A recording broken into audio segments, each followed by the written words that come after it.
Исәнмесез. Эфирдә аңлаулыклар вакыты, студияда Лина Хәсәншина. Әлмәт юлларында вәзгыять нинди? Кванториумда хисап җыелышы узды. Волейбол турниры әтиләр белән улларны якынайтты. Совет урамында юл япмасын капиталь ремонтлау буенча эшләр башкарылу сәбәпле 23 елның 8 июненнән эш тәмамланганчы Чехов урамыннан Риза Фәхретдин урамына кадәрге участокта Совет урамында транспорт чаралары хәрәкәте вакытлыча ябылачак.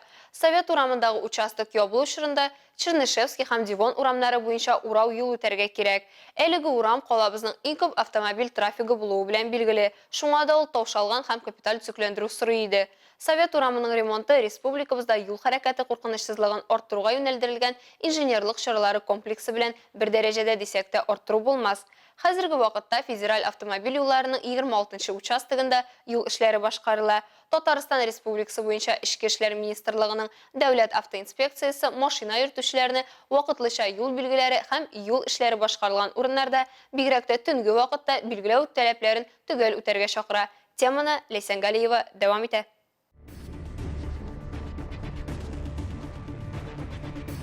Юлларда фаҗигаләргә китергән транспорт һәлакәтләренең төп сәбәпчесе исерек хәлдә руль артына утыру. Әлмәт районы территориясендә транспорт чарасы идарәчесе шоферларга катнашында исерек хәлдә 2 юл транспорт һәлакәте булган. 4 кеше яраланган, һәлак булучылар теркәлмәгән. В соответствии с действующим законодательством, за управление транспортным средством в состоянии опьянения, а также отказ от прохождения медицинского освидетельствования предусмотрен административный штраф в размере 30 тысяч рублей и лишение права управления транспортным средством на срок от 1,5 до 2 лет. За повторное нарушение предусмотрено лишение свободы на срок до 2 лет, лишение права управления на 3 года и штраф от 200 до 300 тысяч рублей. Обязательная работа до 480 часов и принудительная работа на срок до 2 лет. Исерек хәлдә булган һәм кешенең үлеменә китергән юл транспорт һәлакәте очрагында 2 елдан 7 елга кадәр ирегеннән мәхрүм итү, 2 яки аннан да күбрәк кеше һәлак булган очракта 4 елдан 9 елга кадәр ирегеннән мәхрүм итү каралган. Если вы стали свидетелем того, что человек в состоянии опьянения намеревается сесть за руль или уже осуществляет движение, позвоните в ГИБДД по телефону 43 96 25, либо в дежурную часть УВД по номеру телефона 02. Икенче бер мәсьәлә җәйге чорда балаларның куркынычсызлыгын булдыру һәм велосипедта йөргәндә юл кагыйдәләрен искә төшерү. Ата-аналарга 14 яшькә кадәрге велосипедчылар хәрәкәте тротуарлар, җәяүлеләр һәм велосипед юллары буенча гына башкарылырга тиеш дип искәртергә кирәк. Юл йөрү өлешенә чыгу катгый тыела. 14 яшьтән өлкәнрәк булган велосипедчылар машина йөрү өлеше юлының читендә яки уң ягында гына хәрәкәт итәргә хокуклы. Хәрәкәт бер рәкә генә рөхсәт ителә. Ләйсән Галиева, Рафаэль Сафин, яңалыклар вакыты, Луч Әлмәт телекомпаниясе. Ознакай шәһәренең 8-нче Гнездышко балалар бакчасында төбәк семинары узды. Әлеге очрашу Татнефть һәм балачак киләчәк белән диалог проектын тормышка ашыру кысаларында үткәрелеп, анда республиканың көньяк-көнчыгыш районнарыннан балалар бакчалары мөдирләре һәм өлкән тәрбиячеләр катнашты. Әлеге проект беридә 2022 елның июнь аеннан эшләп килә. Шушы бер ел эчендә яхшы якка бик күп үзгәрешләр булган. Яңарышлар кертелгән, предмет үсеше мөхите мәйданчыклары заманча җиһазлар белән баетылган. Ел дәвамында балалар бакчасында күп кенә гадәти булмаган уеннар эшләнгән. Әлеге уеннар әлбәттә кулдан ясала. Мәсәлән, менә бу смайликларга күз салсак, балалар килгәч үзләренең кәефләрен шушы смайликлар нәтиҗәсендә күрсәтәләр икән. Әйдәгез, мин дә үземнең бүгенге кәефемне күрсәтим. Бу проект районның 9 балалар бакчаларында алып барыла. Бүгенге көндә безнең бу проектта менә 2 группа эшли. Без инде киләсе елга тагы 2 группаны үзебез белән яртып алып китмәкче булабыз. Бу проект балалар өчен бик тә кирәкле әйбер дип уйлыйм. Чөнки безнең әни-әтиләр дә бик кызыксынды шушы проект белән. Татнефть проекты бүгенге көндә Татарстанның 7 районында 21 балалар бакчаларында алып барыла. Сергей Владимирович Плохотников сейчас... Әлеге минутларда проект җитәкчесе, педагог, психолог Сергей Плохотников балалар бакчалары мөдирләре һәм өлкән тәрбиячеләр белән конфликтлар белән ничек эшләргә, методиканы ничек камилләштерергә, продуктив йөрүне ничек оештырырга һәм башка методикалар хакында сөйләшү уздыра. Проект осваивают педагоги. Балаларга да әлеге проектта эшләү бик ошый. Оның нәтижеләрендә күрәбез, ул безнең балаларның бер-берсенә карата мөгаләмәсендә дә, тәрбиячеләрнең эш алымнарында да булар барысы да күренә. Һәм инде оештыручыларга шундый зур рәхмәт, әлеге менә шушындай матур очрашулар үткәрәләр. Без һәрбер очрашудан үзебезгә кызыклы, үзебезгә файдалы мәгълүмат алып кайтырга тырышабыз һәм әлбәттә инде әлеге мәгълүмат белән кайткачын тәрбиячеләребез белән бүлешәбез. Семинар барышында катнашучылар модельләштерү буенча практикум үтеп, проектны үстерү перспективалары хакында фикер алыштылар. Илмира Шарифуллина, Рөстәм Акбаров, Яңалыклар вакыты, Луч, Әлмәт телекомпаниясе. Кванториум балалар технопаркында башкарылган эшләргә нәтиҗә ясадылар. Биредәге хисап җыелышында Кванториум балалар технопаркы администрациясе вәкилләре, квантум педагоглары һәм методистлар чыгыш ясады. В течение учебного года педагоги и методисты провели около 60 мероприятий. Кванториум балалар технопаркында ел сайын укучылар арасында да, уку йорты укытучылары арасында да күп санлы казанышлар билгеләп үтелә. Быел 50-гә якын укучы бүләкләнде. Мы решили отметить самых таких значимых мероприятий, которые у нас и в рейтинге фигурируют. То есть у нас есть общий рейтинг кунтарианский, в котором мы входим в зеленую зону ежегодно. А в том году мы вообще первое место занимали в этом рейтинге, поэтому для нас достижение это тоже важно. Кванториум уникаль белем бирү мәйданчыгы. Анда һәркем баладан алып яшь үсмергә кадәр күңеленә хуш килгән шөгыль таба ала. Хәзерге вакытта технопаркта 5 лаборатория эшләп килә. Тәм, стиль, иҗат, үсеш лабораторияләре һәм зоо түгәрәк. У нас очень дружный коллектив, в принципе, во всех кружках очень дружеская, такая хорошая атмосфера. Ты приходишь и чувствуешь себя как дома. Это, можно сказать, что это твой второй дом. Я очень рада, что здесь занимаюсь. Мы получаем много призовых мест. Это также огромная благодарность нашему преподавателю. При поддержке семьи Тахаудиновых и Заляевых произведена реконструкция здания, а мастерские оснащены современным оборудованием. В связи с этим новая часть здания технопарка начала активно использоваться сразу же после ее открытия.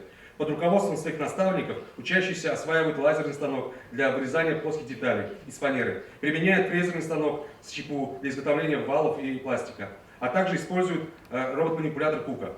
Төп шөгыльләрдән тыш биредә сәламәтлек мөмкинлеге чикләнгән балаларны социаль адаптацияләү системасы гамәлгә ашырыла. Шулай балалар технопаркына бирелгән җиһазландырылган микроавтобус ярдәмендә үсеш үзенчәлекләре булган балаларны оешкан рәвештә йөртү мәсьәләсе тулысынча хәл ителә. Я хожу сюда 3 года, мне очень нравится, нашла много хороших друзей, с которыми, думаю, мы продолжим общение. Вот. У меня повысился навык в рисовании и в общении с людьми, так как я ребенок с ограниченными возможностями, мне было очень трудно социализироваться. Укучыларны район башлыгы Тимур Нагуманов һәм балалар технопаркы меценаты Шәфагать Тахаудинов шәхсән кытладылар.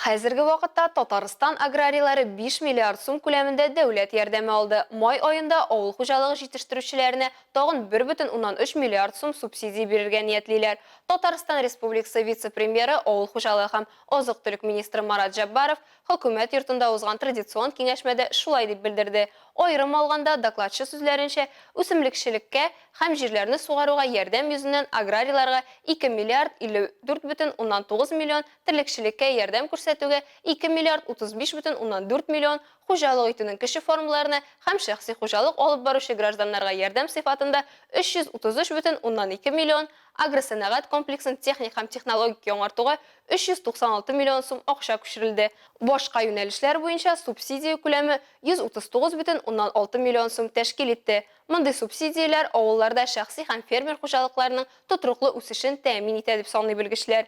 Тик тәҗрибә күрсәткәнчә, авыл халкының ит-сөт җитештерүе башлыча аның тырышлыгы һәм үҗәтлегеннән тора. Рәдифә Нугманова дәвам итә.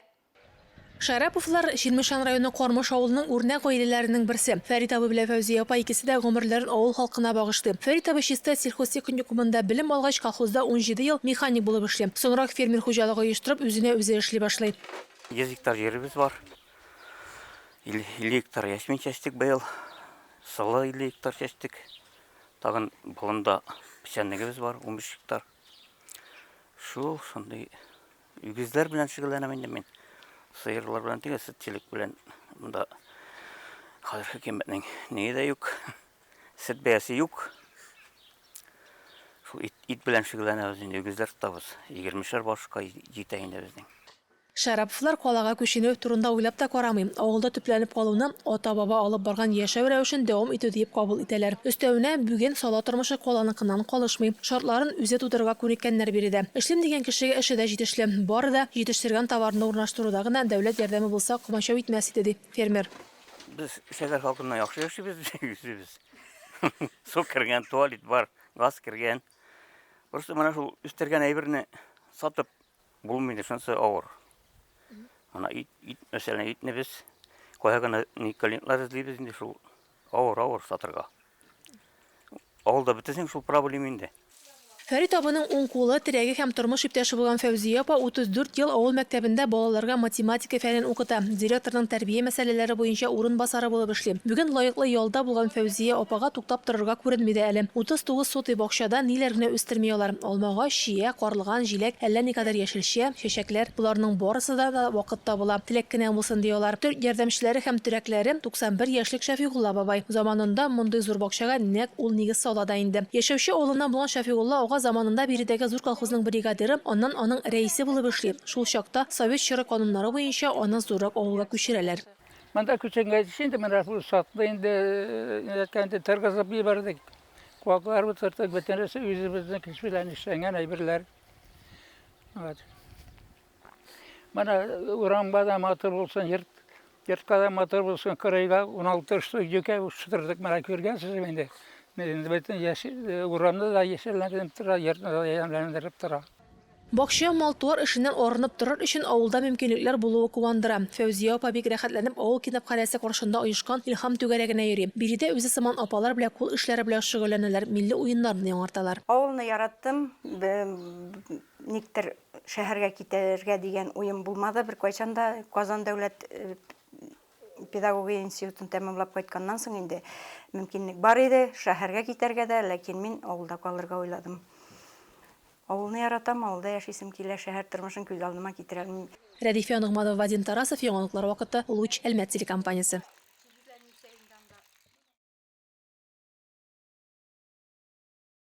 Шәһәр паркының комлы мәйданчыкларында волейбол турниры узды. Анда гаилә командалары катнашты. Уен 2 җиңелүдән соң турнирдан чыгу кагыйдәсе белән үтте. Сәламәт тәндә сәламәт акыл һәм спорт мөнәсәбәтләрен якынайта икәнне белүче гаиләләр уенын без дә күзәттек.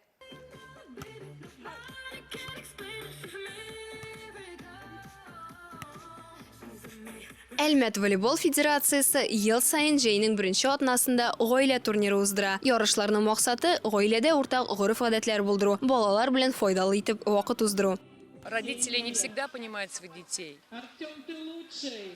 А вот именно здесь вот они действительно, посмотрите, огорчаются, плачут, мальчишки плачут, то, что они же старались. То есть взаимопонимание родителей с детьми или дети с родителями. 16 гаиләнең пары үзара мөнәсәбәтләрен дә якынайтты, фамилияләре данын да яклады. Традицион турнирда катнашучылар саны быел арткан, ди оештыручылар. Все это так накаленно. Капитан у нас дети. Это возможность, когда дети могут покомандовать своими родителями на площадках и быть более самоотверженными. Ну, игры очень все интересные.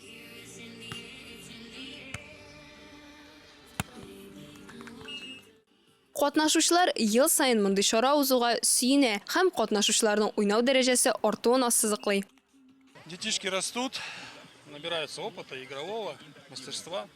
Ну и тяжелее играть стало, тяжелее. Но это однозначно укрепление семейных отношений, общение с детьми. Где-то, может быть, его не хватает. Вот как раз через эти игры семьи здесь, вот супруги. Так что всей семьей все здесь отдыхаем здорово на песочке. Волейбол очрашулары кызыклы һәм матур узды. Оештыручылар волейбол гореф-гадәтләре һәм спорт белән шөгыльләнү, сәламәт яшәү рәвешен алып бару мәдәнияте сакланыр һәм үсә дип өметләнә. Яшь буын исә ни өчен классик волейболга карый пляжныкы күбрәк ошый икәнне аңлата. Классика, там все могут помочь, брать можно на замену. Здесь ты только сам за себя отвечаешь. Характер он закаляет во всем. Как тебя родители воспитали, есть у тебя стремление к победе, так ты и будешь играть.